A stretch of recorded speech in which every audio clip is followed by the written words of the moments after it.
நல்லடியார்களே, இரண்டு வெற்றிகளை சொன்னேன்.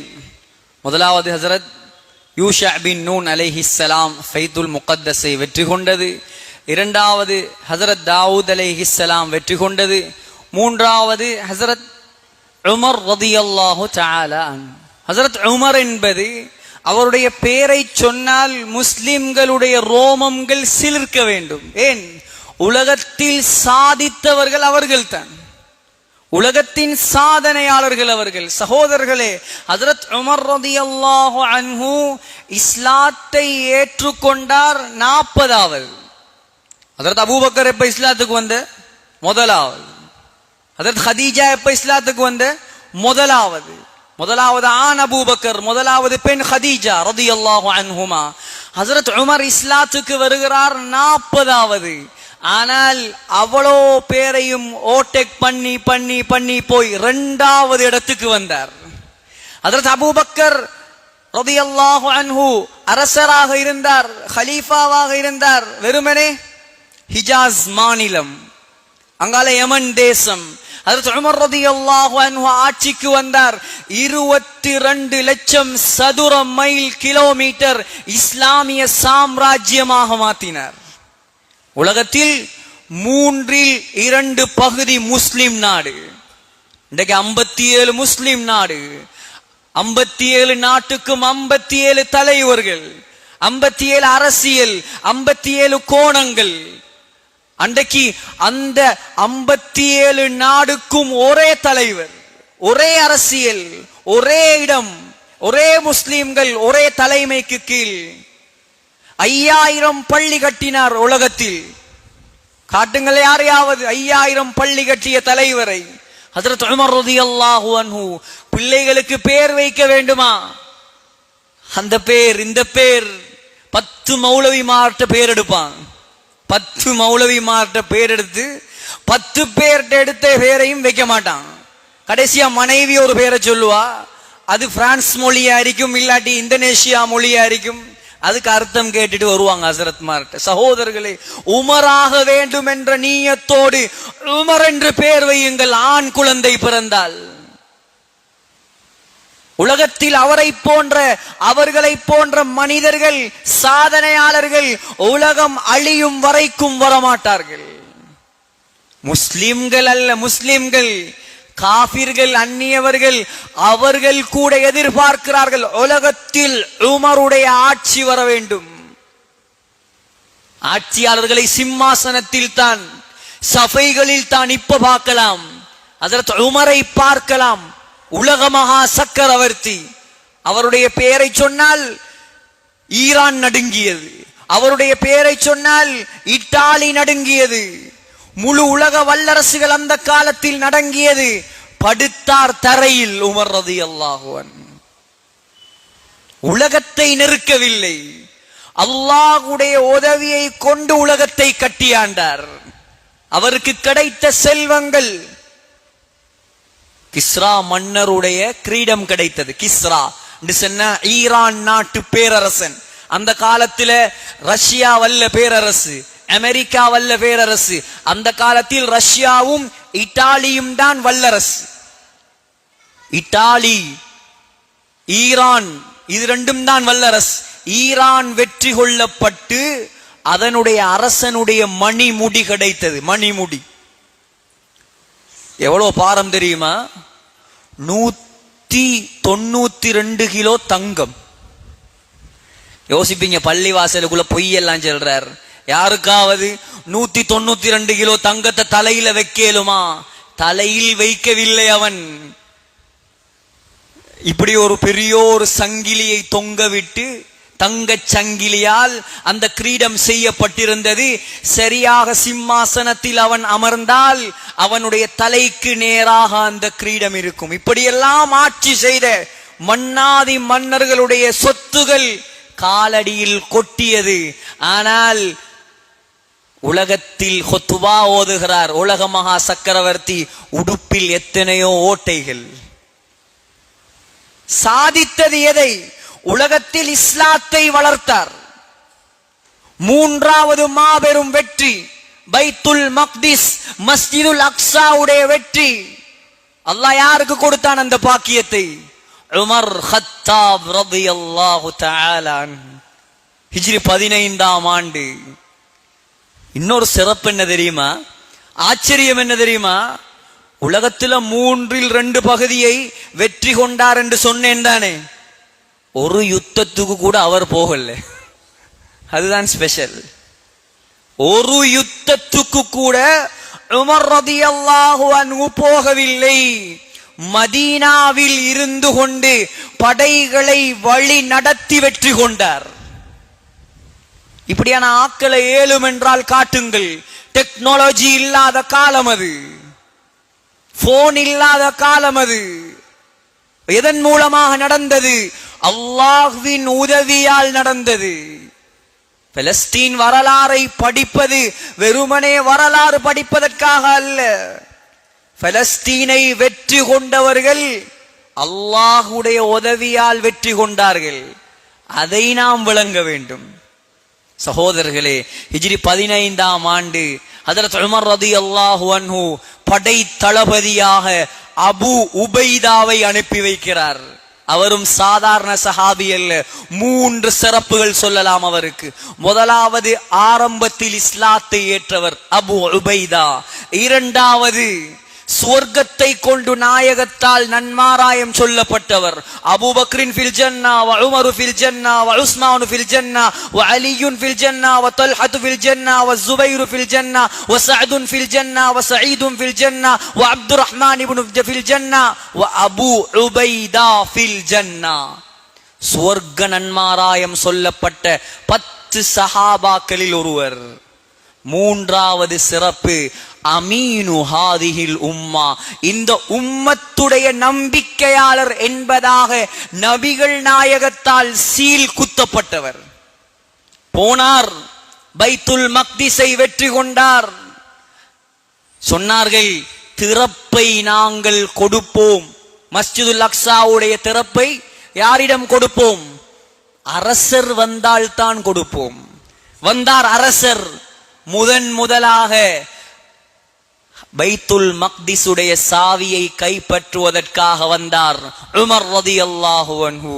ஒட்டு போட்ட உடுப்புகளோடு அடிமை குதிரையில் உட்கார அரசர் கீழே நடந்து வருகிறார். பாதிரியர்கள் ஆச்சரியப்பட்டார்கள். இதுதான் வேதத்தில் சொல்லப்பட்டது. திறப்பை கொடுத்தார்கள். திறந்தார், வெற்றி வாகை சூடினார், உள்ளே நுழைந்தார், பிலாலை கூப்பிட்டார், அதான் சொல்ல சொன்னார். ஹஸரத் பிலால் மதீனத்து அதானை சொன்னார்கள். அத்துணை சஹாபாக்களும் தேம்பி தேம்பி அழுதார்கள். ஏன்? நாயகத்துடைய காலத்தில் சொல்லப்பட்ட அதான். உமர் ரலியல்லாஹு அன்ஹுவால் அழுகையை நிறுத்த முடியவில்லை. சாதனை, முஸ்லிம்களுடைய சாதனை. மூன்றாவது வெற்றி. இதில் நீண்ட நேரம் பேசலாம், பல மணித்தியாலங்கள் பேசலாம், ஆனால் இடம் கொடுக்கவில்லை. நாலாவது வெற்றி. சகோதரர்களே, இப்படியாக வெற்றி காலம் போக மீண்டும் பிரெஞ்சுக்காரர்கள், பிரான்ஸ் நாடு இருக்கிறது, பிரெஞ்சுக்காரர்களால் மஸ்ஜிதுல் அக்ஸா கைப்பற்றப்பட்டது. ஹிஜ்ரி 495ஆம் ஆண்டு பிரான்ஸ் நாட்டுக்காரர்கள், சலீபியூன்கள், சிலுவைக்காரர்கள், நீங்கள் கேள்விப்பட்டிருப்பீர்கள். சிலுவை யுத்தம், முதலாம் சிலுவை யுத்தம், இரண்டாம் சிலுவை யுத்தம், மூன்றாம் சிலுவை யுத்தம். அந்த சிலுவை யுத்தத்துக்கு சொந்தக்காரர்கள் கைப்பற்றினார்கள். இப்ப நாலாவது வெற்றி, எல்லோரும் கவனமாக கேட்க வேண்டிய ஒரு வெற்றி இது. சகோதரர்களே, அந்த ஹிஜ்ரி 495ஆம் ஆண்டு கால பகுதியில் ஈராக் நாட்டுக்கு மன்னராக இருந்தார் இமாதுத்தீன் ஜங்கி என்பவர். இவருடைய ஆசை என்னண்டா, பைத்துல் மக்திஸ, மஸ்ஜிதுல் அக்ஸாவை எப்படியாவது முஸ்லிம்கள கரத்துக்கு கொண்டு வரணும். ஐரோப்பியர்களுடைய கையில இருக்குது. அதற்காக அவர் பக்கத்தில் இருந்த சிற்றரசர்களை எல்லாம் ஒன்று சேர்த்தார். ஒன்று சேர்த்து ஆலோசனை செய்தார், படைகள் திரட்டினார். இது பிரான்ஸ்காரனுக்கு கேள்விப்பட்டு அவருடைய அடிமையை விலைக்கு வாங்கி அவர் தூங்கும் பொழுது அவருடைய தலையில் கல்லை போட்டு கொண்டு விட்டார்கள். அவருக்கு பிறந்தார் ஒரு மகன் நூருத்தீன் ஜங்கி. யார்? Nuruddin Zengi. உங்களுக்கு பேர் புதிசாக இருக்கும், ஆனால் இவர் எப்படிப்பட்டவர் தெரியுமா? நேர்வழி பெற்ற கலீஃபாக்கள் யார்? 4 பேர், எல்லாருக்கும் தெரியும் தானே. அபூபக்கர், உமர், உஸ்மான், அலி ரலியல்லாஹு அன்ஹு. இவர்கள் 4 பேரும் நேர்வழி பெற்ற கலீஃபாக்கள். உலமாக்கள் 5வதாக ஒருவரை சேர்க்கிறார்கள். யார்? Umar ibn Abdul Azeez. இவர் யார்? உமர் ரலியல்லாஹு அன்ஹுடைய பேத்தியின் மகன். ஒரு முறை இங்கே ஹுத்பாவிலையும் அவருடைய வரலாறை நான் சொன்னேன். சகோதரர்களே, 5வது நேர்வழி பெற்ற கலீஃபா உமர் ரலியல்லாஹு அன்ஹு எப்படி ஆட்சி செய்தாரோ அதே போல் ஆட்சி செய்தார். எந்த அளவுக்கு ஆட்சி? அவருடைய ஆட்சியில் ஓனாயும் ஆடும் ஒரே குளத்தில் தண்ணீர் குடித்தது. கட்டுக்கதை அல்ல. ஹயாத்துல் ஹயவானில் குப்ராவில் அல்லாமா தமீரி பதிவு செய்திருக்கிறார். மிகப்பெரிய இமாம். 6வதாக ஒருவரை சொல்கிறார்கள். 6வதாக ஒரு நேர்வழி பெற்ற கலீஃபா, அவர்தான் இமாதுத்தீன் ஜங்கி. கொல்லப்பட்டாரே, அவருடைய மகன் நூருத்தீன் ஜங்கி. அவருக்கு பட்ட பேர் தக்கியுல் முலூக், அரசர்களின் தக்வாதாரி. அவருக்கு பட்ட பேர் நாசிரு அமீரில் முஃமினீன், உமர் ரலியல்லாஹு அன்ஹு அவர்களுக்கு உதவி செய்தவர். ஈராக் நாட்டு மன்னராக இருந்தார். தந்தை கொல்லப்பட்ட பின் பதவிக்கு வந்தார். அவருடைய ஆட்சி காலத்தில் எகிப்து நாட்டில் ஃபாத்திமியூன்கள் என்ற வழிகட்ட கொள்கையுள்ளவர்கள் ஆட்சி செய்தார்கள். அவர்களை விரட்டினார். விரட்டி ஈராக்கோடு எகிப்தையும் சேர்த்தார். வரலாறை சரியாக விளங்குங்கள். சேர்த்துவிட்டு அவருடைய ஒரு படை தளபதி இருந்தார். அவருடைய யாருடைய? நூருத்தீன் ஜங்கியுடைய படை தளபதி, ராணுவ தளபதி. அவருடைய பெயர் நஜ்முத்தீன் அய்யூப். நஜ்முத்தீன் அய்யூப் என்பது அவருடைய பெயர். அவர் வயது வந்தும் திருமணம் முடிக்கவில்லை. ஆண்களும் பெண்களும் கவனம் செலுத்த வேண்டிய விஷயம் இது. வயது வந்தும் திருமணம் முடிக்கல. சகோதரன் கேட்டார், உண்ட திறமைக்கு, உண்ட அழகுக்கு, அரசரோடு இருக்கக்கூடிய உன்னுடைய நெருக்கத்துக்கு எத்தனை பெண்கள் உன்னை திருமணம் முடிப்பார்கள்? ஏன் திருமணம் முடிக்காமல் இருக்கிறாய்? மகாராணியே உன்னை முடிப்பார். அவர் சொன்னார், எனக்கு மகாராணியும் தேவையில்லை, இளவரசியும் தேவையில்லை, நான் ஒரு சாலிஹான பெண்ணை திருமணம் முடிக்க வேண்டும். யார் சொல்வது? நூருத்தீன் ஜங்கியுடைய படை தளபதி நஜ்முத்தீன் அய்யூப் சொல்கிறார், நான் ஒரு சாலிஹான மனிதர் பெண்ணை திருமணம் முடிக்க வேண்டும். அந்த பெண் மூலமாக எனக்கு ஒரு குழந்தை பிறக்க வேண்டும். அந்த குழந்தை மூலமாக அல்லாஹ் பைத்துல் மக்திஸ், மஸ்ஜிதுல் அக்ஸாவை வெற்றி கொள்ள வேண்டும். இதனால் தான் நான் திருமணம் முடிக்காமல் இருக்கிறேன். அப்படியான பெண்ணை தேடுகிறேன். ஒரு நாள் நஜ்முத்தீன் அய்யூப் பள்ளிவாசலில் தொழுகிறார். தொழுது விட்டு பார்க்கிறார், அவருடைய ஒரு ஆசிரியர் ஒரு பெண்ணுக்கு ஏசி விட்டு வருகிறார். கோவப்பட்டு விட்டு வருகிறார் ஒரு பெண்ணோடு. கேட்டார்கள் நஜ்முத்தீன் அய்யூப், உஸ்தாத், ஏன் அந்த பெண்மணிக்கு ஏசுகிறீர்கள்? இல்லை இல்லை, அவள் ஒரு அனாதை, அவளை நான் தான் எடுத்து வளர்த்தேன், அவளுக்கு எத்தனையோ மாப்பிள்ளைகளை நான் பேசிவிட்டேன், ஆனால் அவள் திருமணம் வேண்டாம் என்கிறாள். ஏன் வேண்டாம் என்று கேட்டேன். நான் ஒரு சாலிஹான ஆணை திருமணம் செய்ய வேண்டும். பெண்களே, துனியாவில் உயர்ந்தவரை தேடாதீர்கள். ஆண்களே, அழகையும் குணத்தையும் மட்டும் பார்க்காதீர்கள். மார்க்கத்தை பாருங்கள், தக்வாவை பாருங்கள். பணத்தையும் அழகையும் மாத்திரம் பார்க்காதீர்கள். அந்த பெண் சொன்னால், நான் ஒரு ஆணை திருமணம் முடிக்க வேண்டும், சாலிஹான ஆணை. அந்த ஆணின் மூலமாக எனக்கு ஒரு குழந்தை பிறக்க வேண்டும். அந்த குழந்தையின் மூலம் அல்லாஹ் மஸ்ஜிதுல் அக்ஸாவை முஸ்லிம்களுக்கு கொடுக்க வேண்டும் சொன்னார் நஜ்முத்தீன் அய்யூப். இப்படிப்பட்ட பெண்ணைத்தான் நானும் தேடுகிறேன். அந்த பெண்ணுக்கும் நஜ்முத்தீனுக்கும் திருமணம் நடந்தது.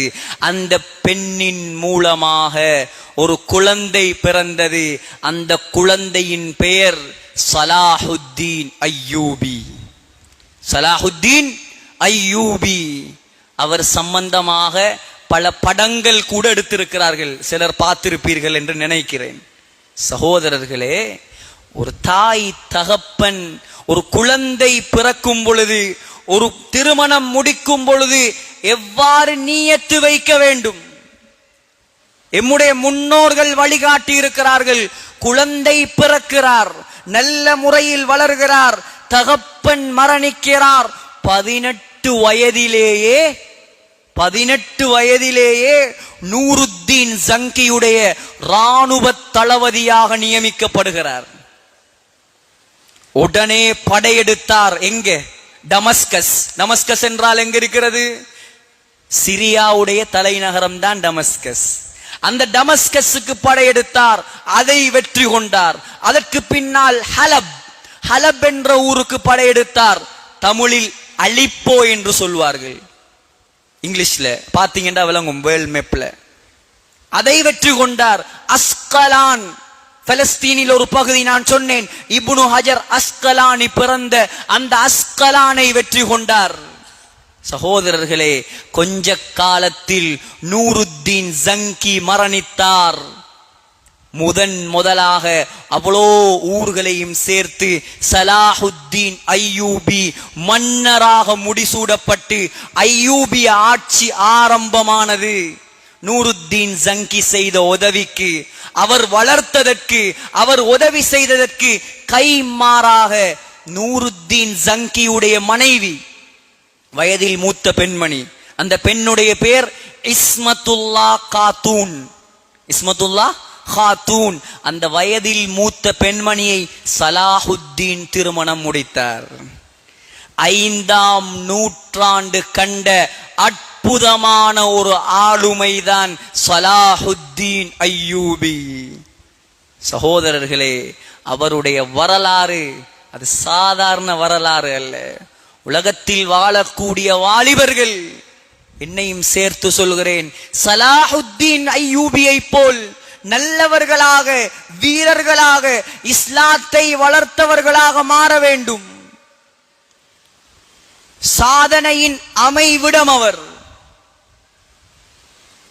அவர் பிறந்த உடனே தகப்பன் கொண்டு போய் கொடுத்தார். யார்கிட்ட தெரியுமா? அப்துல் காதிர் ஜீலானி வாழ்ந்த காலம் அது. முஹித்தீன் அப்துல் காதிர் ஜீலானி ரஹ்மத்துல்லாஹி அலைஹி அவரிடம் கொண்டு போய் கொடுத்து குழந்தைக்காக துஆ செய்ய சொன்னார். துஆ செய்யப்பட்டது. வஃபயாத்துல் அயான் என்ற கிதாபில் எழுதுகிறார்கள், எகிப்து தேசமே முஸ்லிம்களுடைய அடிப்படை கொள்கைக்கு வித்தியாசமாக இருந்தது. அந்த காலத்தில் சலாஹுத்தீன் அய்யூபி முழு மிஸ்ரையும் முழு எகிப்தையும் அஹ்லுஸ் சுன்னா வல் ஜமாஅத்துடைய கொள்கையாக மாற்றினார். அவருடைய உள்ளத்தில் வேரூன்றி போயிருந்தது, என்னுடைய கரத்தால் எப்படியாவது மஸ்ஜிதுல் அக்ஸாவை மீட்க வேண்டும். ஏன்? தாய் பெத்தது அதுக்குத்தானே, தகப்பன் திருமணம் முடித்தது அதற்குத்தானே. குழந்தையுடைய உள்ளத்தில் இல்லாமல் இருக்குமா? சகோதரர்களே, 1000 நூற்றுக்கணக்கான யுத்தங்கள் நடந்தது அவருடைய காலத்தில். நூற்றுக்கணக்கான யுத்தங்கள். அன்பார்ந்தவர்களே, அந்த காலத்தில் பிரெஞ்சு நாட்டுக்காரர்கள், பிரான்ஸ் நாட்டின் ஒரு படை தளபதி இருந்தான். படை தளபதி, அவனுடைய பெயர் அர்னால்டோ என்பதாக அரபியில் சொல்வார்கள்.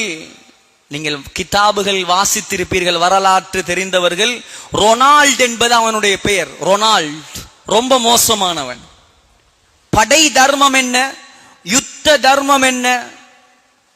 போரில் எதிரிப்படையோடு மாத்திரம்தான் மோத வேண்டும். இதுதான் யுத்த தர்மம். ரொனால்டோ என்ன தெரியுமா செய்தான்? யுத்தம் முடியும், வெளியால் போய் முஸ்லிம்களுக்கு அநியாயம் செய்வான், பள்ளி வாசல்களை உடைப்பான், வியாபாரிகளை, முஸ்லிம் வியாபாரிகளை பிடித்து கொலை செய்தான்.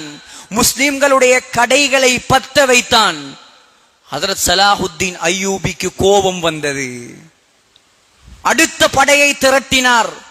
பிரான்ஸ்காரர்களின் கையில் இருந்த பைரூத் என்று சொல்லக்கூடிய லெபனானின் ஊரை கைப்பற்றினார்.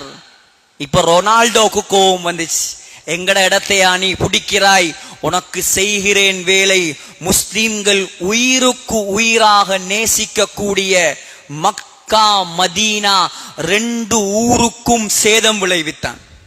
எந்த அளவுக்கு என்று சொன்னால், ஹஜ்ஜிக்கு போன ஹாஜிகளை இடையில் அரித்து அவர்களுடைய வாகனங்களை வெட்டி அவர்களை கொலை செய்து சொன்னான், உதுஉ முஹம்மதக்கும் யஹ்ஃபதுக்கும். எங்க உங்களோட நபி முஹம்மத்? எங்க உங்களோட நபி முஹம்மத்? அவரை கூப்பிடுங்க, அவர் வந்து உதவி செய்யட்டும்.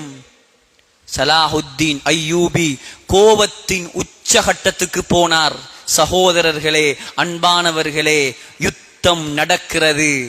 பயங்கரமான யுத்தம். ஸலாஹுத்தீன் மறுபக்கம், ரொனால்டோ மறுபக்கம்.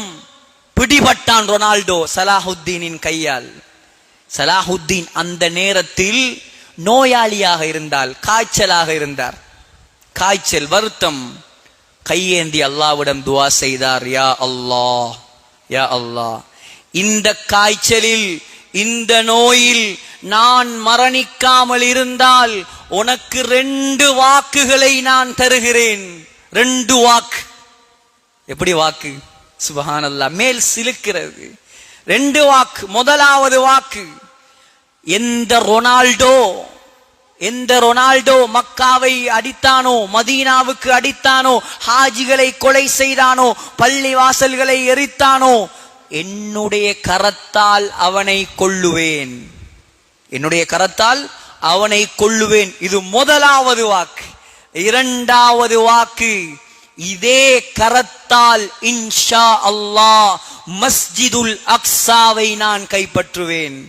என்னை மரணிக்காமல் நீ வாழ வைத்தால். அல்லாஹ் ஆரோக்கியத்தை கொடுத்தான். ஆரோக்கியத்தை கொடுத்தான். ரொனால்டோவை பிடித்தார்கள், கழுத்தை வெட்டினார்கள். சகோதரர்களே, நீங்கள் நம்புவீர்களோ தெரியா, 100க்கு மேல் யுத்தம் செய்தவர் ஒரே ஒருவனைத்தான் கொலை செய்திருக்கிறார். அவருடைய கரத்தால் கொன்றது அவனை மாத்திரம்தான். யாரையும் அவர் கொலை செய்தது கிடையாது. பிடிபடும் எல்லாருக்கும் பொது மன்னிப்பு. விருப்பமா உங்களோட நாட்டுக்கு போங்க. படை திரட்டினாரே. நம்முடைய வாழ்க்கையில் நாம் வைக்க வேண்டிய ஒவ்வொரு கட்டங்களும், துனியாவுடைய விஷயமாக இருக்கலாம், திருமணமாக இருக்கலாம், பொருளியலாக இருக்கலாம், வியாபாரமாக இருக்கலாம், நம்ம ஆலோசனை கேட்க வேண்டும் மார்க்க கல்வி உள்ளவர்களிடம். கட்டாயம் ஒவ்வொருவரும் செய்ய வேண்டும்.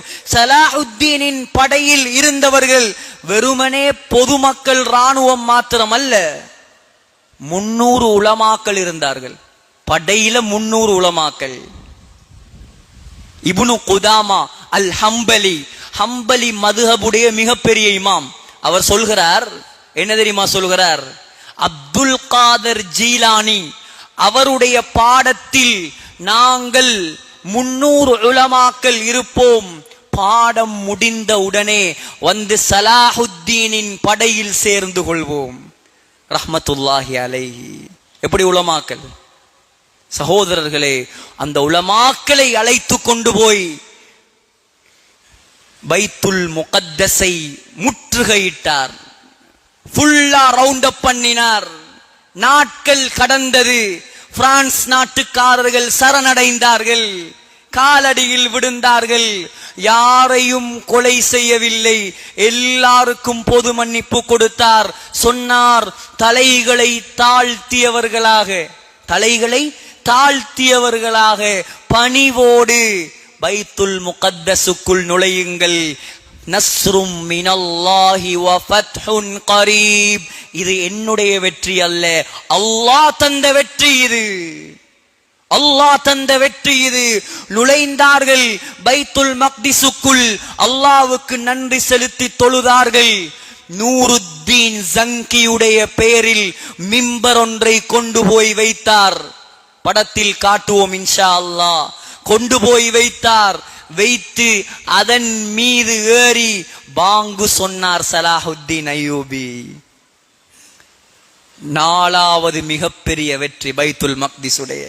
இதெல்லாம் படைகளால் கிடைத்த வெற்றி அல்ல, அல்லாஹ்வுடைய உதவியால் கிடைத்த வெற்றி. சகோதரர்களே, வெற்றி கொண்டு கொஞ்ச நேரம் கொஞ்ச நாட்கள் போகவில்லை, பிரான்சில் இருந்து அடுத்த படை வருகிறது. அடுத்த படை ரிச்சர்ட் என்ற தளபதி 6 லட்சம் படைகளோடு வருகிறான் பிரான்சில் இருந்து. எதற்காக? மீண்டும் மஸ்ஜிதுல் அக்ஸாவை கைப்பற்றுவதற்கு. சகோதரர்களே, அன்பானவர்களே, ஹஜரத் சலாஹுத்தீன் அய்யூபி வந்த படைகளில் யாருக்கும் எந்த அநியாயமும் செய்யவில்லை. அவருடைய கரத்தால் யாருக்கும் கொலை செய்யவில்லை. எந்த அளவுக்கு அவர் முஸ்லிம்களுடைய பண்பாடு அந்த காலத்தில் பாருங்கள். அந்த படையில் ரிச்சர்ட் எதிரி படை தளபதி, ஆனால் சலாஹுத்தீன் அய்யூபி அவனுக்கு அன்பளிப்புகள் அனுப்புவார், பழங்கள் கொடுப்பார், பால் கொடுத்து அனுப்புவார், விலை உயர்ந்த பொருட்கள் கொடுப்பார். எந்த அளவுக்கு என்றால் அவன் நோயாளியாக மாறினான்.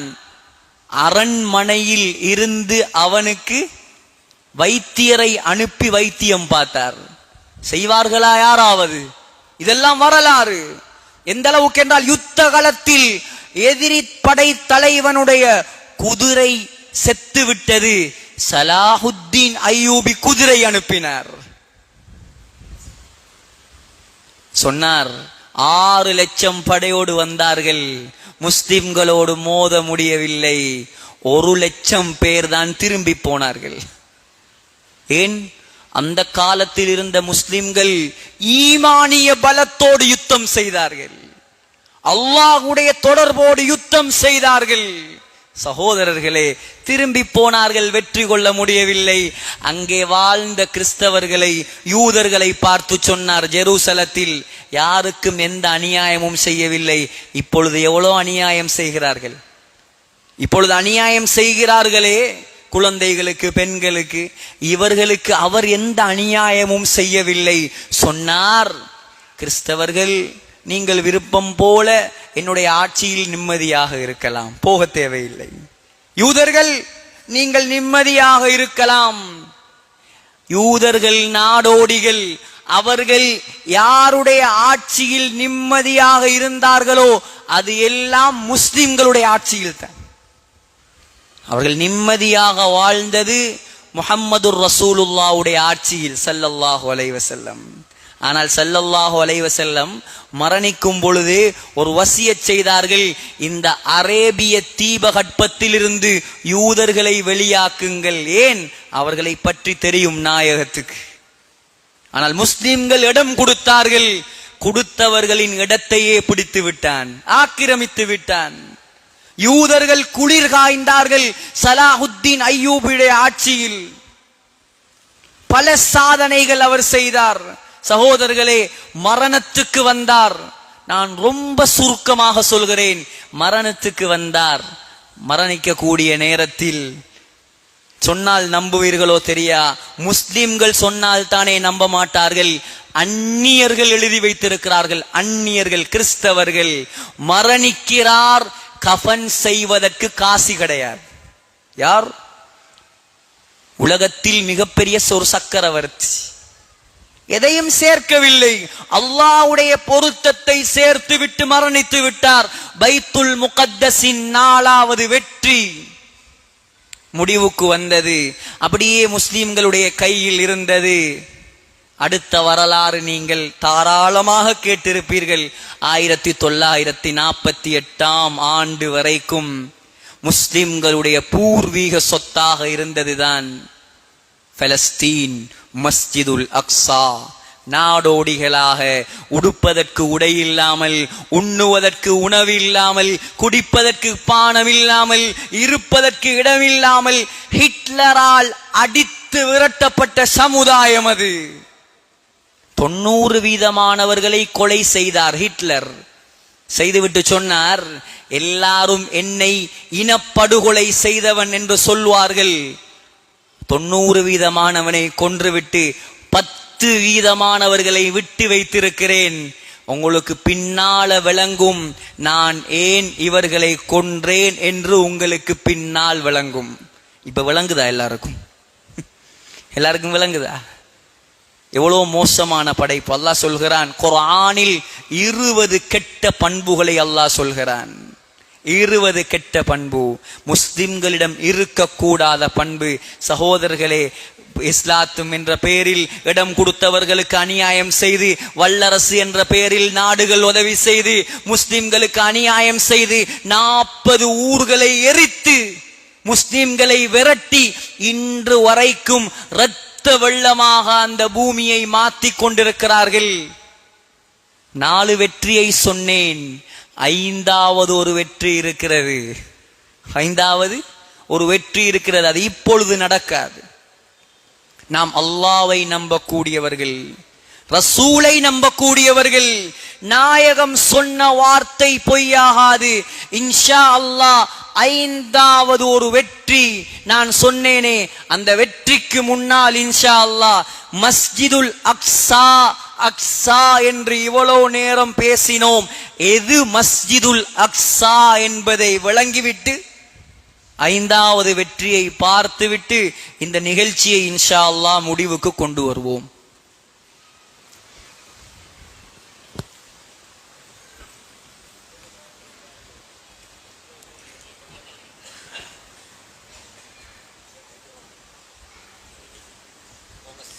ஃபர்ஸ்ட் அதுக்கு முதல் ஒண்டிக்கு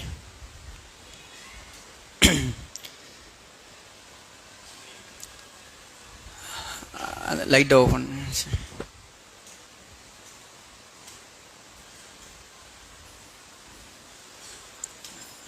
ஃபர்ஸ்ட் குள்ளத போறோம்.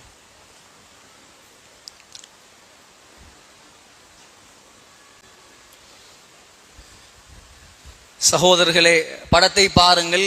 முதலாவது இதுதான் 1948 ஆண்டுக்கு கொஞ்சம் நெருக்கமாக வாங்க. 1948 ஆண்டு வரைக்கும் இருந்த பலஸ்தீன் இதுதான். பெண்களும் கொஞ்சம் நெருக்கமாக வந்து உட்கார சொல்லுங்கள், அப்பொழுதுதான் விளங்கும்.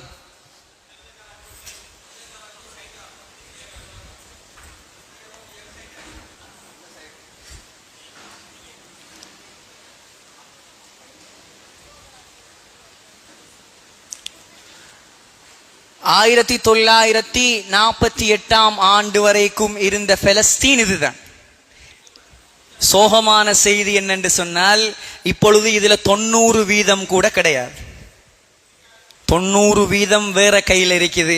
இன்ஷா அல்லாஹ், அல்லாஹ் அதை மீட்டி தருவான். அடுத்தது பலஸ்தீன் என்று வரும்போது அதில் 3 முக்கியமானது. முதலாவது பலஸ்தீன், 2வது ஜெருசலம் என்ற ஊர். இதுதான் ஜெருசலம் என்ற ஊர். இந்த ஊரில் தான் மஸ்ஜிதுல் அக்ஸா அமைந்திருக்கிறது. ஜெருசலம் என்ற ஊர். பலஸ்தீனில் பல ஊர்கள் இருக்கிறது. இப்பொழுது அழிவு நடக்கக்கூடிய ஊர் ஜெருசலம் அல்ல, அது காசா. கஸ்ஸா என்பார்கள் இங்கிலீஷில். காசா, காசாவில் தான் இப்பொழுது பிரச்சனை. இது ஜெருசலம். அடுத்தது மஸ்ஜிதுல் அக்ஸா. சகோதரர்களே, 1,44,000 சதுர மீட்டர் வளாகம் மஸ்ஜிதுல் அக்ஸா. உங்களுக்கு கேள்வி வரும், இதுல எது மஸ்ஜிதுல் அக்ஸா? இதுல 1,44,000 மீட்டர் பரப்பளவை கொண்டதுதான் மஸ்ஜிதுல் அக்ஸா. இதுக்குள்ளதான் மஸ்ஜிதுல் அக்ஸா இருக்குது. அந்த சிவப்பு நிறத்தால் லைன் போட்டு காட்டி இருக்கிறார்களே, அது அவ்வளவும் சுவர், அந்த எல்லையின் சுவர் தான் அது. உங்களுக்கு பின்னால சொல்றேன் இதற்குள் எது உண்மையான மஸ்ஜிதுல் அக்ஸா. அடுத்தது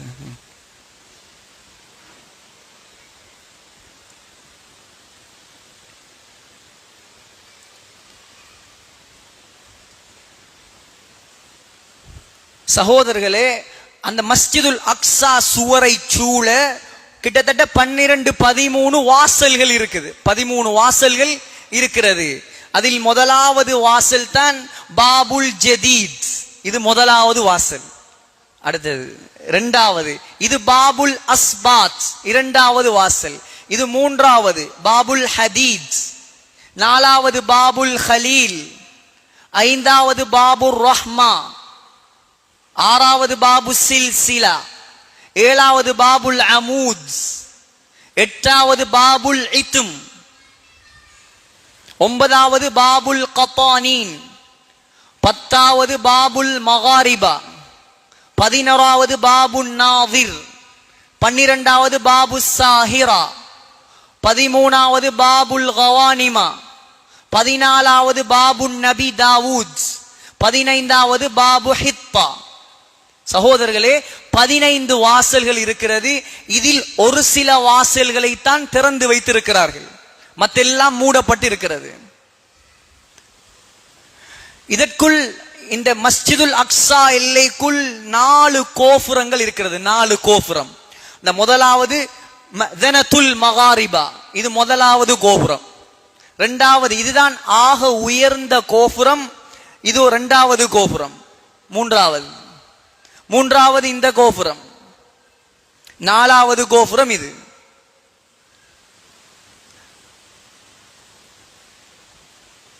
மஸ்ஜிதுல் அக்ஸாவுக்குள், அந்த வளாகத்துக்குள் கிட்டத்தட்ட 26 கிணறுகள் இருக்கிறது. 26 கிணறு, தண்ணீர் சப்ளை பண்ணக்கூடிய கிணறு. அதுல 3 கிணறுகளை சாம்பிளுக்காக போட்டு இருக்கிறேன் பாருங்க. இது முதலாவது, இரண்டாவது கிணறு, இது மூன்றாவது. இதெல்லாம் கிணறுகள். இதை போல 26 இருக்குது. அடுத்தது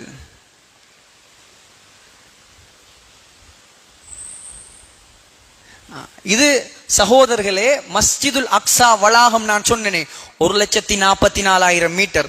அதற்குள் கிட்டத்தட்ட 12க்கும் மேற்பட்ட குப்பாக்கள், டோம்ஸ் இருக்குது. அது ஒவ்வொன்றுக்கும் அமைத்த காரணம் இருக்கிறது. இது முதலாவது குப்பஸ்து சில்சிலா. பாருங்க, இதை கட்டியவர் சுலைமான் இப்னு அப்துல் மலிக். ஸல்லல்லாஹு அலைஹி வஸல்லமுக்கு பின்னால் ஆட்சி செய்தவர்கள் யார்?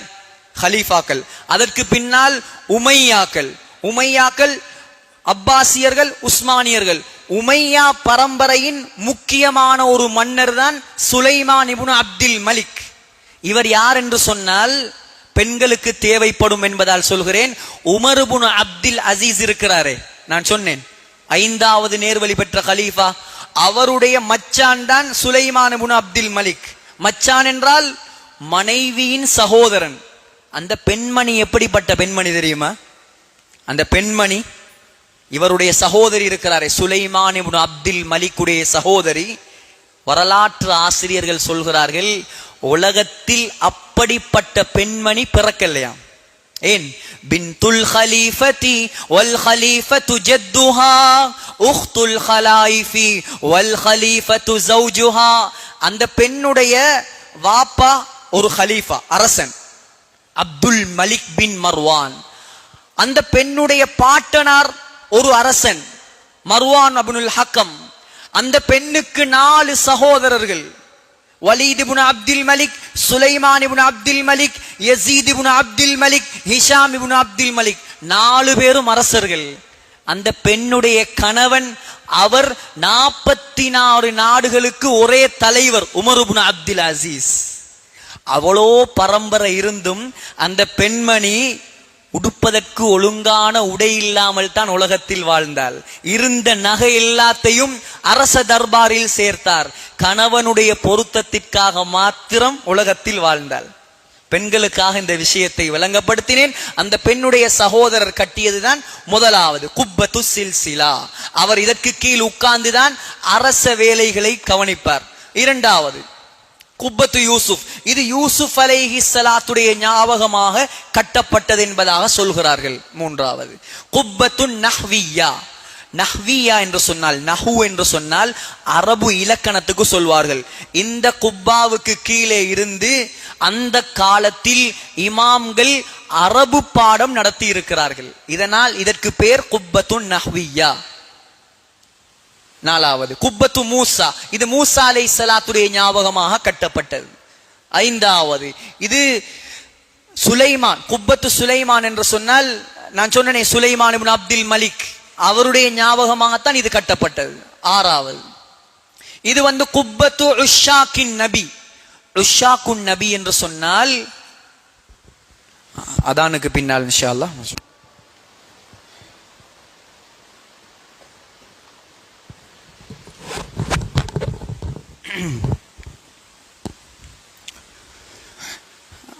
குப்பத்து உஷாக்கின் நபி. உஷாக்குன் நபி என்று சொன்னால் நபியை காதலிப்பவர்கள் என்பது அர்த்தம்.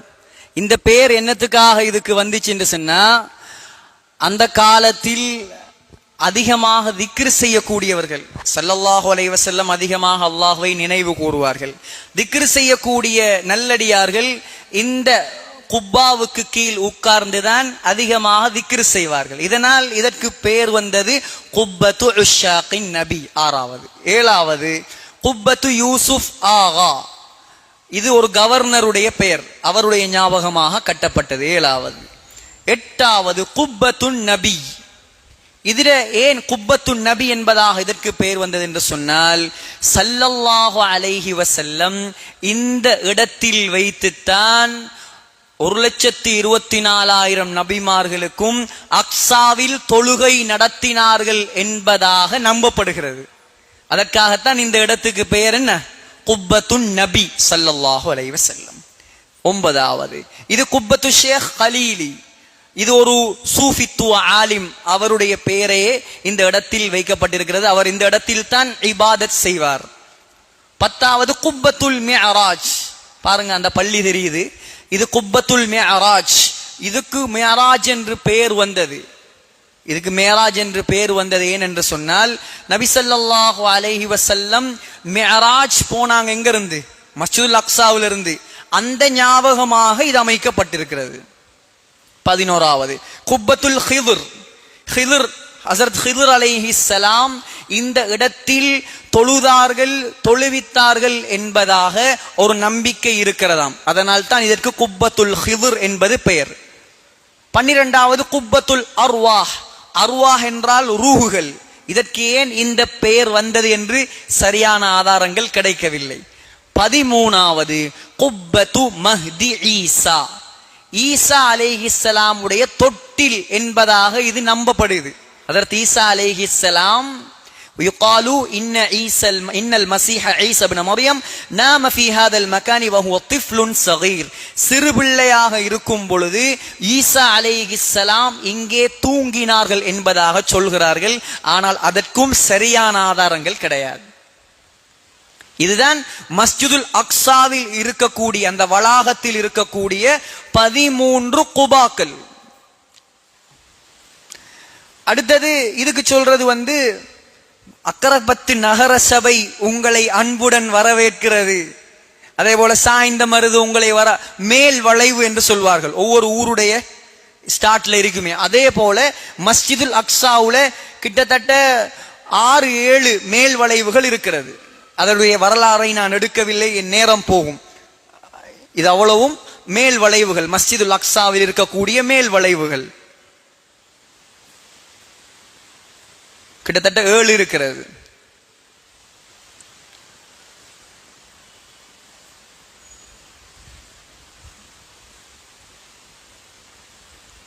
அடுத்தது மஸ்ஜிதுல் அக்ஸா வளாகத்தில் இருக்கக்கூடிய மேடைகள். சகோதரர்களே, அடுத்தது பாருங்க, இதெல்லாம் மேடைகள். இந்த மேடைகளை அந்த காலத்தில் இமாம்கள் பாடம் நடத்துவதற்காக பாவித்தார்கள். இதற்கு மஸ்தபா என்பதாக அரபியில் சொல்வார்கள். இதில் ஒரு சிலதை மாத்திரம் நான் போட்டிருக்கிறேன். அதிகமான மேடைகள் இருக்கிறது. மஸ்தபா என்பதாக சொல்வார்கள். அடுத்தது மஸ்ஜிதுல் அக்ஸாவுக்குள் மதரசாக்களும் இருக்கிறது. மஸ்ஜிதுல் அக்ஸாவுக்குள்ள மதரசாக்கள், இதெல்லாம் மஸ்ஜிதுல் அக்ஸாவுடைய மதரசா தான். பாருங்க, இதில் என்ன சொல்றாங்கன்னு சொன்னா, கிட்டத்தட்ட ஹஸரத் ஸலாஹுத்தீன் அய்யூபிக்கு பின்னால் உஸ்மானிய ஹிலாஃபத் வரும் வரைக்கும், உஸ்மானிய ஹிலாஃபத் உலகத்தில் 1924 ஆண்டு வரைக்கும் நடந்தது. உஸ்மானிய ஹிலாஃபத் அதுவரைக்கும் 65 மதரசாக்கள் மஸ்ஜிதுல் அக்ஸாவுக்குள் கட்டி நடாத்தப்பட்டிருக்கிறது. 65 மதரசா நடந்திருக்குது மஸ்ஜிதுல் அக்ஸாவுக்குள்ள. இதுவும் ஒரு மதரசா தான். மஸ்ஜிதுல் அக்ஸா அந்த எல்லைக்குள்ளதான் இருக்கிறது. நெக்ஸ்ட், இது மஸ்ஜிதுல் அக்ஸாவுடைய மியூசியம், நூதன சாலை. மஸ்ஜிதுல் அக்ஸா எல்லைக்குள் மியூசியம் இருக்கிறது. அதுல பழைய காலத்துல நீங்க ஹரத்துல போனவங்க பார்த்திருப்பீங்க, மக்காவுல அந்த காலத்துல போடப்பட்ட பிறைகள், மக்காவுடைய அந்த புடவை, அதெல்லாம் மியூசியத்துல வச்சிருக்கிற மாதிரி மஸ்ஜிதுல் அக்ஸாவிலையும் அந்த பழைய காலத்து பொருட்களை எல்லாம் மியூசியமாக வைத்திருக்கிறார்கள். இதெல்லாம் அந்த காலத்துல பாவிக்கப்பட்ட பொருட்கள், அத்தர் குப்பிகள். இது அரபிகள் பலஸ்தீனியர்கள் பாவித்த உடைகள், மன்னர்களுடைய.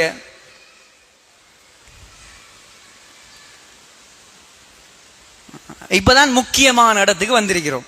சரியா?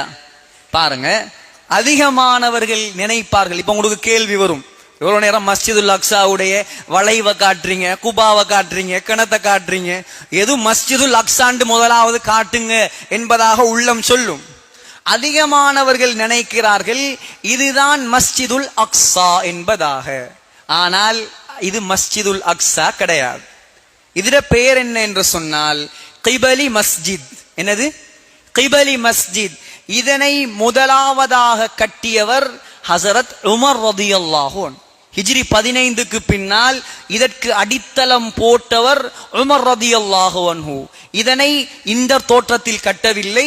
இது பின்னால் உமையாக்கள், நான் சொன்னனே சுலைமான் இப்னு அப்துல் மலிக், அவருடைய தகப்பன் அப்துல் மலிக் பின் மர்வான், அவர்தான் இதை கட்ட ஆரம்பித்தார். ஆனால் இந்த பள்ளி வாசலில் தான் ஹுத்துபா நடக்கும். இந்த பள்ளி வாசல்ல தான் ஹுத்துபா நடக்கிறது. இந்த பள்ளி வாசல்ல தான் மிஹ்ராப், அதிகமான தொழுகைகள் நடக்கும். அந்த பள்ளி வாசலுக்கு கீழ் அண்டர் கிரவுண்ட்ல உள்ளதுதான் இந்த பள்ளி. அந்த பள்ளி வாசல் இருக்கிறது. இப்ப நான் முதலாவது காட்டினேன் கிபலி மஸ்ஜித், இது 2வது தொழுகை. மொத்தம் 7 பள்ளி வாசல்கள் இருக்குது மஸ்ஜிதுல் அக்ஸா வளாகத்துக்குள்ள. 7 பள்ளி வாசல் இருக்குது. முதலாவது கிபலி மஸ்ஜித், 2வது ஓல்ட் மஸ்ஜித் அக்ஸா, பழைய மஸ்ஜிதுல் அக்ஸா. இது ஒவ்வொரு கோணத்தில் இருக்கும், ஒவ்வொரு கோணத்தில் இருக்கும். இதுதான் அந்த பள்ளிக்கு அண்டர் கிரவுண்ட்ல இருக்கக்கூடிய பள்ளி.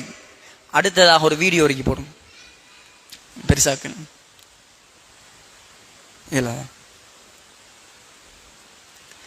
பாருங்க, அந்த பள்ளி வாசலுடைய வீடியோ தான் இது.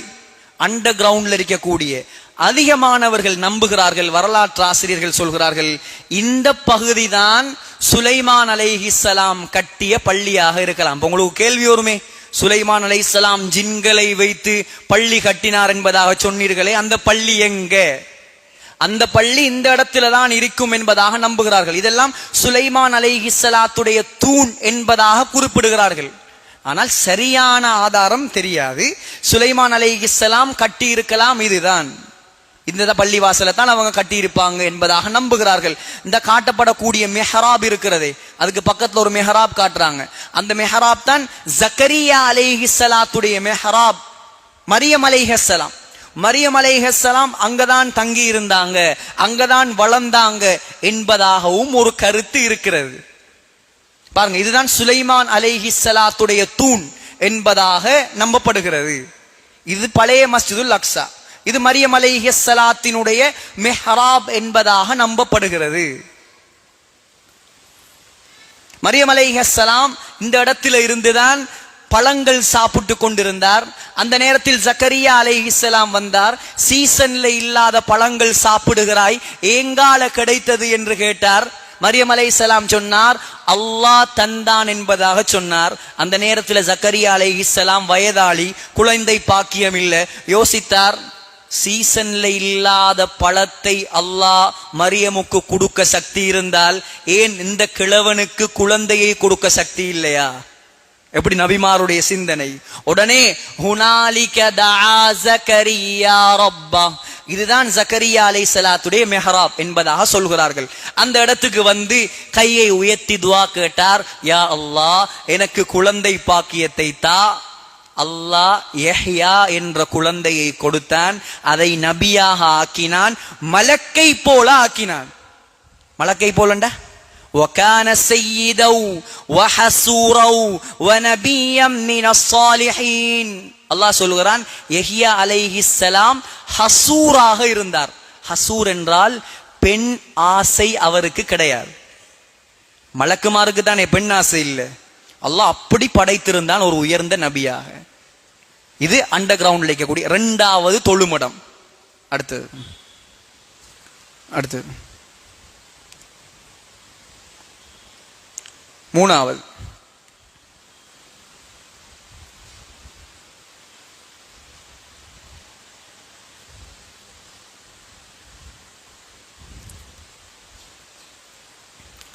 நாலாவது போடுங்க.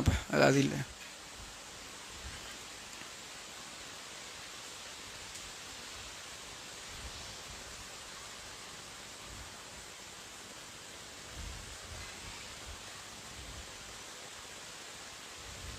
மொஸ்க்ஸ் கீழே 6 கீழே முதலாவது இல்லை, இது இல்லை.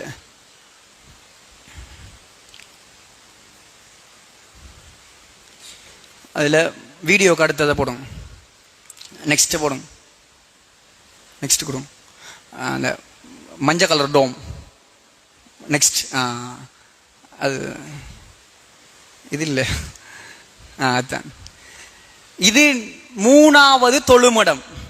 மஸ்ஜிதுல் அக்ஸா வளாகத்தில் இருக்கக்கூடிய 3வது பள்ளிவாசல் தான் இது. சகோதரர்களே, இது நம்ம எல்லாருக்கும் தெரியும். இது நிறைய பேர் நினைக்கிற இதுதான் மஸ்ஜிதுல் அக்ஸா.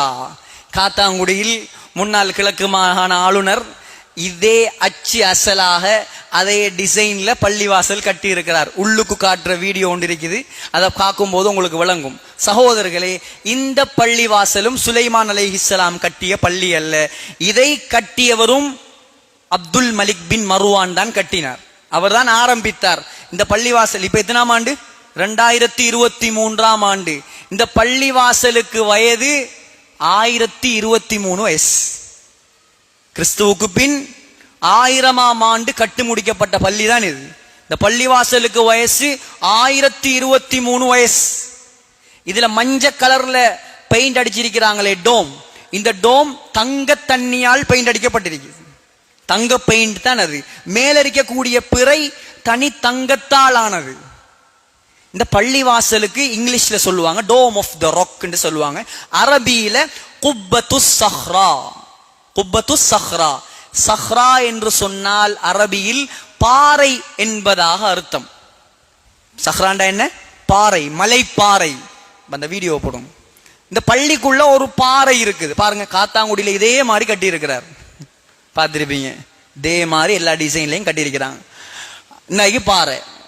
இந்த பாறையை வைத்து கட்டியதால் தான் இதற்கு பாறை பள்ளி என்பதாக பெயர். இது என்ன பாறை என்று சொன்னால், வரலாற்று ஆசிரியர்கள் சொல்கிறார்கள், இந்த பாறையில் இருந்துதான் ஸல்லல்லாஹு அலைஹி வஸல்லம் 7வது வானத்துக்கு உயர்த்தப்பட்டார்கள். மிஅராஜ் போன பாறை தான் இது. இதனால் தான் அதுக்கு பேர் என்ன? குப்பத்துஸ் ஸஹ்ரா. இது 3வது பள்ளி வாசல். இது 4வது பள்ளி வாசல் மர்வானி மஸ்ஜித். இதுவும் அவர்களுடைய காலத்தில் கட்டப்பட்டது. 5வது இது பாபுர் ரஹ்மா மஸ்ஜித். இதுவும் ஒரு தொழுகை இடம்தான். இதுக்கு மேல அந்த இதெல்லாம் கிடையாது. வெட்ட வெளியான ஒரு பள்ளிவாசல். அடுத்தது 6வது. இதுக்கு பேரு மஸ்ஜிதுல் புராக். புராக் பள்ளிவாசல். ஏன் இதுக்கு புராக் பள்ளி என்று பேர் வந்தென்று சொன்னால், ஸல்லல்லாஹு அலைஹி வஸல்லம் எந்த வாகனத்துல மியராஜ் போனாங்க? புராக் என்ற வாகனத்தில் மியராஜ் போனார்கள். அந்த வாகனத்தை இந்த இடத்தில் கட்டி வைத்து விட்டுதான் நபிமார்களுக்கு தொழுகை நடத்தினார்கள். அதனால் தான் இந்த பள்ளி வாசலுக்கு பேர் மஸ்ஜிதுல் புராக். இது 7வது முசல்லல் ஜனாயிஸ், ஜனாசா தொழுகை நடக்கும் இடம் என்பதாக இது 7 பள்ளிவாசல். சரி, இப்ப 7 பள்ளிவாசல் காட்டிடன். இப்ப பெஸ்ட்டுக்கு போங்க. முதலாவது பெஸ்ட்டுக்கு 7 பள்ளிவாசல்கள் காட்டப்பட்டது. இது இல்ல, பேக் போங்க.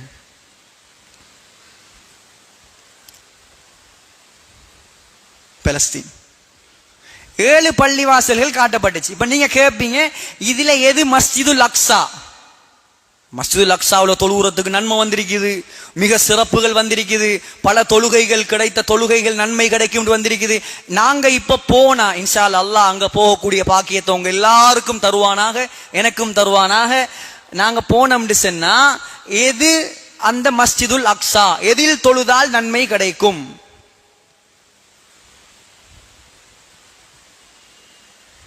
நான் சொன்னனே 1,44,000 சதுர மீட்டர், கிட்டத்தட்ட 200 ஏக்கருக்கு மேல. இந்த பகுதி ஃபுல்லா மஸ்ஜிதுல் அக்ஸா தான். இதுதான் இமாம்களுடைய கருத்து. இந்த பகுதி ஃபுல்லா மஸ்ஜிதுல் அக்ஸா. இதில் இந்த வளாகத்தில் நீங்கள் எங்கே தொழுதாலும், இந்த சோப்பு கோடு அதனால் அண்டர்லைன் பண்ணப்பட்டிருக்குது, இந்த பகுதிக்குள் எங்கே நீங்கள் தொழுதாலும் அது மஸ்ஜிதுல் அக்ஸா தான். இதுக்குள்ளதான் 7 பள்ளிவாசல் இருக்குது. நீங்க வெளியில தொழுதாலும், இந்த சோப்பு கோட்டுக்குள்ள இங்க எங்க தொழுதாலும் உங்களுக்கு மஸ்ஜிதுல் அக்ஸாவுக்குள்ள தொழுத நன்மை. இது அவ்வளவும் சேர்ந்துதான் மஸ்ஜிதுல் அக்ஸா. இது முழுக்க சேர்ந்துதான் மஸ்ஜிதுல் அக்ஸா. ஒரே நேரத்தில் இந்த வளாகத்துக்குள் கிட்டத்தட்ட 2,50,000 பேரால் தொழ முடியும். இந்த வளாகத்துக்குள் கிட்டத்தட்ட கிணறுகள், மிம்பர்கள், மெஹராபுகள், குபாக்கள், மஸ்தபாக்கள், மதனாக்கள் என்பதாக 200க்கும் மேற்பட்ட வரலாற்று சான்றுகள் நிறைந்த இடங்கள் இருக்கிறது. விளங்கிட்டா மஸ்ஜிதுல் அக்ஸா என்ன? அந்த பள்ளியும் மஸ்ஜிதுல் அக்ஸா இல்ல, இந்த பள்ளியும் மஸ்ஜிதுல் அக்ஸா இல்ல, எல்லாம் சேர்ந்துதான் மஸ்ஜிதுல் அக்ஸா. ஆனால் இந்த பள்ளி வாசலுக்கு கீழே அண்டர் கிரவுண்ட்ல நான் காட்டின பள்ளி, அதுதான் சுலைமான் அலைஹிஸ்ஸலாம் அங்கதான் கட்டி இருப்பாங்க என்பதாக ஒரு நம்பிக்கை இருக்கிறது. அவ்வளவு தான்.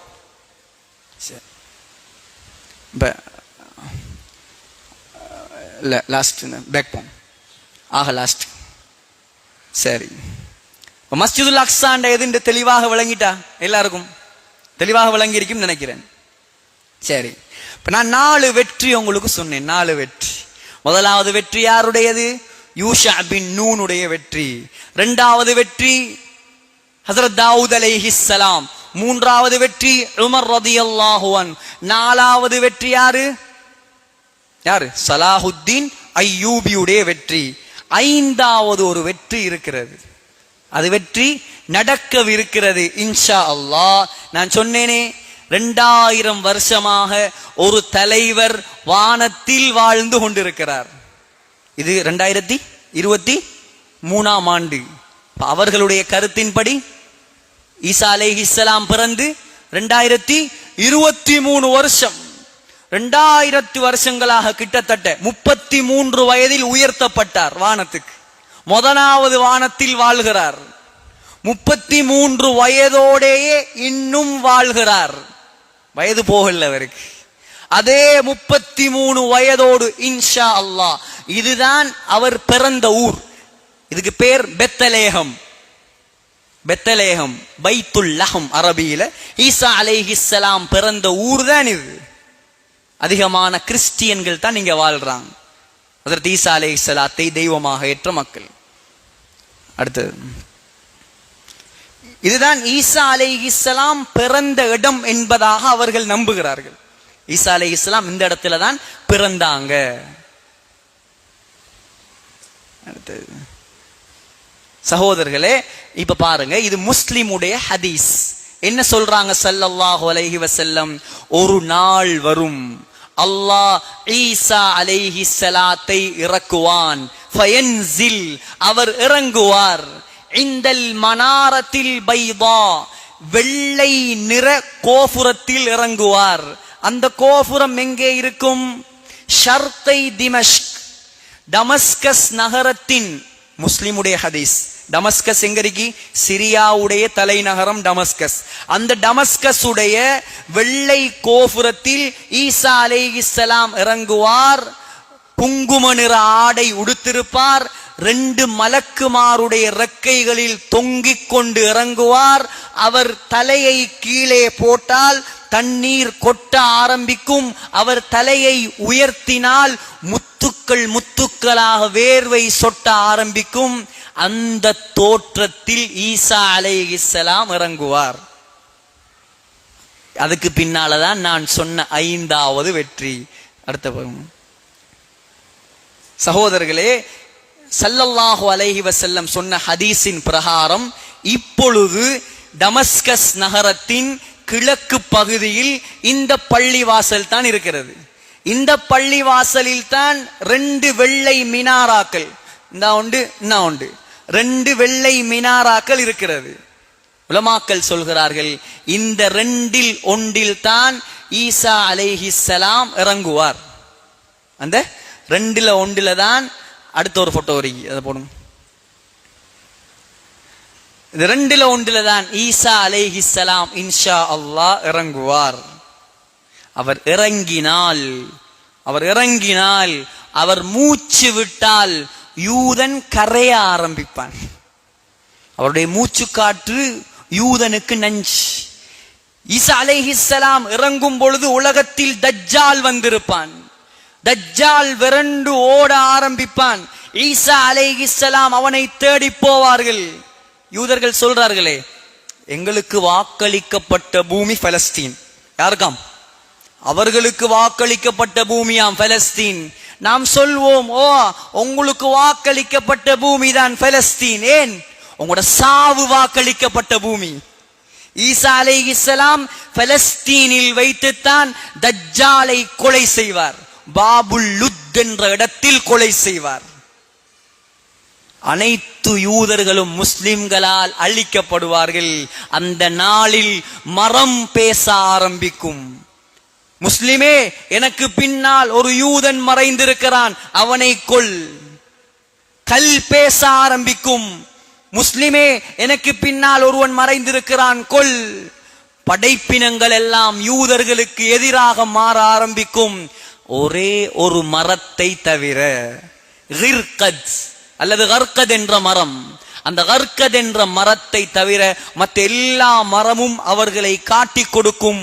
அதிகமாக பலஸ்தீனில் இப்பொழுது அந்த மரத்தை நாட்டி கொண்டு வருகிறான் பயத்தில். அவனுக்கு தெரியும் நபிகள் நாயகம் சொன்னது நடக்கும். சகோதரர்களே, ஆக இன்ஷா அல்லாஹ் நம் பலஸ்தீனை பற்றி விளங்கி இருப்பீர்கள். ஹஜ்ரத் ஈசா அலைஹிஸ்ஸலாம் என்று இறங்குவாரோ அன்றுதான் நமக்கு உண்மையான வெற்றி. அன்றுதான் நமக்கு உண்மையான வெற்றி. இப்பொழுது நாம் கொடி தூக்கியும் வேலை இல்லை, இப்பொழுது நாம் ஆர்ப்பாட்டம் செய்தும் வேலை இல்லை. நாம் கையேந்த வேண்டும் அல்லாஹ்விடத்தில். நம்முடைய சகோதரர்கள் அடிக்கப்படுகிறார்கள், நொறுக்கப்படுகிறார்கள்.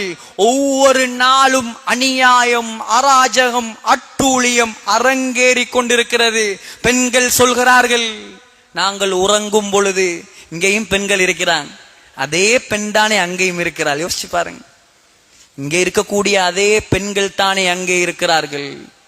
இந்த பெண்கள் சொல்கிறார்கள், நாங்கள் உறங்கும் பொழுது எப்படி தெரியுமா தூங்குறோம்? நாங்க ஃபேஸ் கவர் பண்ணித்தான் தூங்குகிறோம், முழுமையாக எங்களை மறைத்து கொண்டு தூங்குகிறோம். ஏன்? நாங்கள் உறங்கினால் காலையில் முழிப்பது சுவர் இல்லை, காலையில் எழும்புவது சுவர் இல்லை. குண்டு வந்து விழுந்தால் நாங்கள் மரணித்து விடுவோம். எங்கட உடம்ப எந்த அந்நிய ஆணும் பார்த்து விடக்கூடாது. அதற்காகத்தான் நான் எங்களை மறைத்து கொண்டு தூங்குகிறோம். ஒரு பெண் சுதந்திரமாக இருப்பது வீட்டில் தான். அங்கே இருக்கக்கூடிய பெண்களுக்கு அங்கேயும் சுதந்திரம் இல்லை. பச்சை குழந்தைகள், இதை போல 6 வயசு 7 வயசு 8 வயசு பிள்ளைகள் எல்லாம் கைகளிலும் கால்களிலும் அவர்களுடைய பெயர்களை அழியாத மையால் எழுதுகிறார்கள். 2 கால்லையும் நீங்க எல்லாம் பார்த்திருப்பீங்க, நான் சொல்ல வேண்டிய அவசியம் இல்லை. 2 கால்லையும் 2 கையிலையும் அழியாத மையால் பேரை எழுதுகிறார்கள். ஏன்? உடம்பு செதறினா ஏதாவது ஒரு உறுப்பை வைத்தாவது கண்டுபிடிக்கட்டும். சுபஹானல்லாஹ். இந்த பிள்ளைகளுக்கு அந்த சிந்தனை வருமா? அந்த பிள்ளைகள் வாழுது மரணிப்பதற்காக வாழுது. சகோதரர்களே, எவ்வளவு கவலையான செய்தி இதெல்லாம். மருத்துவர் வந்து பார்க்கிறார், குழந்தைகளை வந்து பார்க்கிறார், அவருடைய குழந்தை ஜனாசாவாக இருக்கிறது. உள்ளம் வேகிறது, நோகிறது. எங்களால் எதுவுமே செய்யலாது. நாங்கள் கையேந்துவோம் அல்லாஹ்விடத்தில். பெண்கள் இருக்கிறார்கள், ஆண்கள் இருக்கிறீர்கள். நாம் வாழக்கூடிய காலம் குறைவானது. எப்பொழுது நமக்கு மௌத்து வரும் தெரியாது. தெரியுமா யாருக்காவது? பிறந்த டேட்டை கேட்டா சொல்லுவோம், இறக்கும் டேட்டை கேட்டால் லா யஅலமுஹா இல்லல்லாஹ், அவனுக்கு மாத்திரம்தான் தெரியும். சகோதரர்களே, வாழக்கூடிய காலத்தில் காலத்தை வீணாக்க கூடாது. பலஸ்தீன் வரலாறு படிப்பது கேட்டுவிட்டு போவதற்கல்ல. இஸ்லாமிய சமூகத்தை நாம் உருவாக்க வேண்டும், கை வைத்து கேட்க வேண்டும். உலகத்தில் வாழக்கூடிய காலத்தில் அல்லாஹ்வுக்கு பொருத்தமாக வாழ்கிறேனா? இந்த கூட்டம் சுபஹு தொழுகைக்கு பள்ளிக்கு வந்தால் எவ்வளவு அழகாக இருக்கும், எவ்வளவு அல்லாஹ்வுடைய ரஹ்மத் இறங்கும். சகோதரர்களே, என்றைக்கு நாம் தொழுகையை பாழாக்குவோமோ அதுவரைக்கும் அல்லாஹ்வுடைய உதவி கிடைக்காது. எதுவரைக்கும் அல்லாஹ்வுடைய கடமைகளை வீணடிப்போமோ அதுவரைக்கும் அல்லாஹ்வுடைய உதவி கிடைக்காது. பெண்களே, எதுவரைக்கும் நீங்கள் அல்லாஹ்வுக்கு பொருத்தமான பெண்களாக மாறவில்லையோ அதுவரைக்கும் உங்களுடைய குடும்பத்தில் நல்ல வாரிசுகள் உருவாகாது. சகோதரர்களே, சலாஹுத்தீன் அய்யூபியை பெற்றது ஒரு பெண், ஈசா அலைஹிஸ்ஸலாத்தை பெற்றது பெண், முஹம்மத் ஸல்லல்லாஹு அலைஹி வஸல்லமை பெற்றது பெண், முஹம்மத் பின் காசிமை பெற்றது பெண். ஒரு பெண் இல்லாமல் உலகத்தில் ஆதம் அலைஹிஸ்ஸலாத்தை தவிர எந்த நபியும் வரவில்லை. உலகத்தில் பெண்கள் தனி நபர்கள் அல்ல, ஒரு கம்யூனிட்டியை உருவாக்கக்கூடியவர்கள் பெண்கள். பெண்கள் உள்ளத்தில் கை வைக்க வேண்டும், நான் எந்த அளவுக்கு அல்லாஹ்வுக்கு நெருக்கமாக இருக்கிறேன். சகோதரர்களே, குழந்தைகளை உருவாக்குங்கள், பிள்ளைகளை உருவாக்குங்கள், மார்க்க கல்வியை கொடுங்கள், இஸ்லாமிய வரலாறை கற்றுக் கொடுங்கள். படத்திலும் சினிமாவிலும் காலத்தை வீணடிக்காதீர்கள். இது மோசமான காலம். எவ்வளவு மோசமான காலம்! என்றைக்கு மஹ்தி அலைஹிஸ்ஸலாம் வருவார் தெரியாது. அவர் வந்து விட்டால் ஸல்லல்லாஹு அலைஹி வஸல்லம் சொன்னார்கள், பனிமலைகளில் தவண்டு தவண்டு சென்றாவது நீங்கள் அவரோடு சேர்ந்து கொள்ள வேண்டும். உண்மையான முஸ்லிமாக இருந்தால் அதற்கு தயாரான குழந்தைகளாக நம்முடைய குழந்தைகளை வளர்க்க வேண்டும். பிள்ளைகளுக்கு தெரியுமா மஹ்தி அலைஹிஸ்ஸலாம் யார் என்று? படிச்சு கொடுத்திருக்கிறோமா? யோசிச்சு பாருங்க. பெண்களும் ஆண்களும் உள்ளத்தில் கை வைத்து கேளுங்கள். நான் சொல்லும் விஷயத்தை, நான் நாளைக்கு மௌத்தாகிட்டேன், எனக்கும் என்னுடைய குடும்பத்துக்கும் சேர்த்து சொல்கிறேன். நாளைக்கு நான் மரணித்தால் என்ற புள்ள எனக்கு ஜனாசா தொழுகை நடத்துவானா? அவனுக்கு ஓத தெரியுமா? துவா பாடமா? மார்க்க கல்வியை கொடுத்திருக்கிறேனா? கபருக்கு ஃபேக்கல்டி வராது, லோ ஃபேக்கல்டி வராது, எந்த ஃபேக்கல்டியும் வராது. படிப்பை குறை சொல்லவில்லை, நல்ல மக்கள் படித்தவர்கள் அல்ஹம்துலில்லாஹ், அதை குறை சொல்லவில்லை. படிப்பை மாத்திரம் கவனம் செலுத்துவதல்ல, மார்க்கத்தை கொடுங்கள், அல்லாஹ்வுடைய அச்சத்தை கொடுங்க பிள்ளைகளுக்கு, குர்ஆனை படிச்சு கொடுங்க. அதிகமான இடங்கள்ல சொல்லி இருக்கிறேன், இங்கேயும் நீங்கள் படிப்பினை பெற வேண்டும் என்பதற்காக சொல்கிறேன். ஒரே ஒரு புள்ளை உள்ளதும் ஒரு புள்ள, வாப்பா மௌத்து, படிக்க வைத்தார், பட்டம் எடுத்து கொடுத்தார். துபாயில மகன் லட்சம் லட்சமாக கொட்டுகிறார். இப்பொழுதும் வாப்பாட ஜனாசா தொழுவித்தது நான், துஆ செய்தது நான். எல்லாம் முடிந்ததுக்கு பின்னால், அடக்கினதுக்கு பின்னால் மகன் வந்து என்ன கிடத்தையே சொன்னான், இப்படி ஒரு தொழுகை இருக்கிறது இன்றைக்கு தான் தெரியுமாம். எவ்வளோ கை சேதம் சகோதரர்களே, எவ்வளோ கை சேதம். ஆக சகோதரர்களே, வாழக்கூடிய காலம் கொஞ்சம் அல்லாஹ்வுக்கு பொருத்தமாக நம்முடைய வாழ்க்கையை கழிப்போம், மார்க்க அறிவை படிப்போம், தக்வாவை கொண்டு வருவோம், தொழுகையை நிலைநாட்டுவோம், இந்த ஊர்ல பரக்கத்தை உண்டாக்குவோம். சில சிங்கள ஊர்கள் இருக்குது, நீங்க போய் பாருங்க. சிங்கள ஊர்கள், வல்லாஹி நான் போய் வந்திருக்கிறேன். அங்க சிங்கள ஊர்களை சுத்தி ஒரு சின்ன சின்ன முஸ்லிம் ஊர், அந்த பள்ளி வாசல்களில் 100% தொழுகையாளிகள், 100% தொழுகையாளி. நம்முடைய கிழக்கு மாகாணத்தில் ஒரு ஊர் காட்டுங்களேன், ஒரு பள்ளிவாசல் காட்டுங்க, முஸ்லிம்களுடைய கோட்டை கிழக்கு மாகாணம். ஒரு பள்ளிவாசல் காட்டேலுமா? 100க்கு 100 தொழுகையாளிகள் உள்ள.